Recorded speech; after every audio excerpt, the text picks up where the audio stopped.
CSNWashington.com. Now, I look at your resume, and you might still be adjusting to the time zone, moving from the west to the east. A little bit. Where'd you grow up?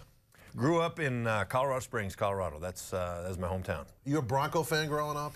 When you're a kid growing up there, you were a Bronco fan. Yes, you had to be. That was back in the day. They didn't win a whole lot of games back in those days either. No. That's right. But hey, Jim Turner, great kicker. Yes, he was. Right? Had the flat toe shoe. Had the flat toe shoe. Very good. Tell us about your road to the Redskins, because like most coaches around the National Football League, it's not as easy as applying for a job and just jumping right in there. Where'd you start in terms of coaching, and give us a little bit of the path to Washington for you? All right, well, I can do that. I said went from Colorado over to Ogden, Utah. I played football at Weber State and had the opportunity. I knew this is what I wanted to do. About halfway through my college career, I knew being a coach was what I wanted to do, and had visited with my coaches at that time. The defensive coordinator that I had played for was Mike Zimmer, and Mike Price was the head coach. And so as soon as I got done playing, I started working as a graduate assistant. And timing is everything, being in the right place at the right time. I spent 1 year as a graduate assistant, and then that's when Coach Price left and went to Washington State, and Dave Arslanian took over and made me the defensive line coach. So at the ripe old age of 21 years old, I was coaching the defensive line at my alma mater. Wow. And coached there for about 8 years. Went from there down to Northern Arizona University. Coached linebackers there and was a defensive coordinator. And then was there for 4 years. And in fact, Joe Barry and I got the opportunity to work together while we were there. Yeah. And then from there, I went up to reconnected with Coach Price and went to Washington State. I was there for 8 years. The first 4 as the defensive line coach, and the next 4 as the defense coordinator. And then had the opportunity to become the head football coach and took the job at the University of Idaho. 6 whole miles away, but had the opportunity to get the own program started. It's been a rivalry between Idaho and Washington State. I didn't know it until I read your resume. Yeah, a little bit. Yeah, a little bit. There's whoever didn't win that game was supposed to walk the 8 miles back and forth between the deal. That was more back in the old days than it was then. But it was so we kind of got to climb the ladder in that fashion, and then I had taken 1 year off after I got done with Idaho.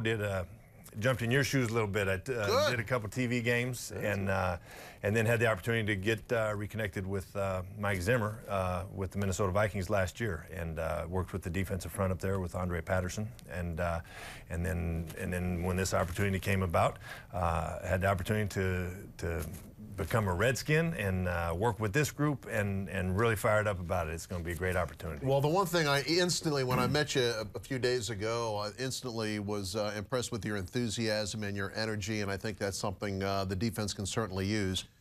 What did you learn in 2 stops? What did you learn in Idaho? Because you were the head coach there. You called all the shots. You had some success. You had some ups and downs there. Yep. What did you learn?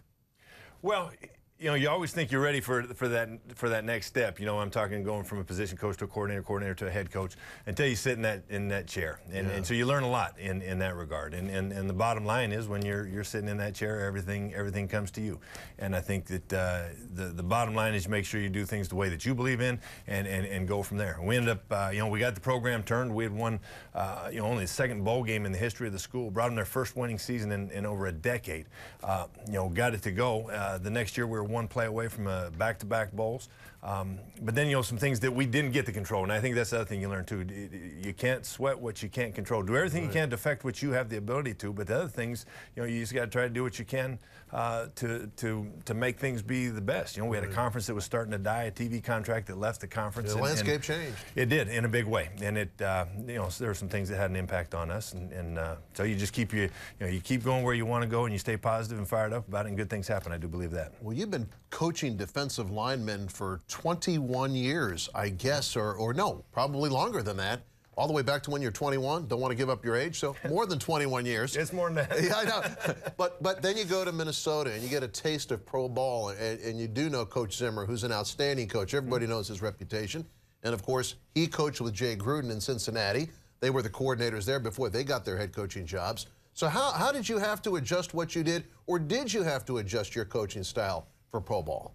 Well, that was a big thing that I wondered coming into pro ball. You know, how different was it going to be, because you know, I generally was not the real quiet guy. I don't know if you're starting to sense that yet or not. I sense that. You're not the most quiet guy, no. You know, I move around quite a bit. But you know, the bottom line is this is a game, and I look at it this way: if there's something that I can give the guys I get the opportunity to work with that can help their career, help them be a better player, we all win, and that's the bottom line. You know, and that's the way I've always approached it.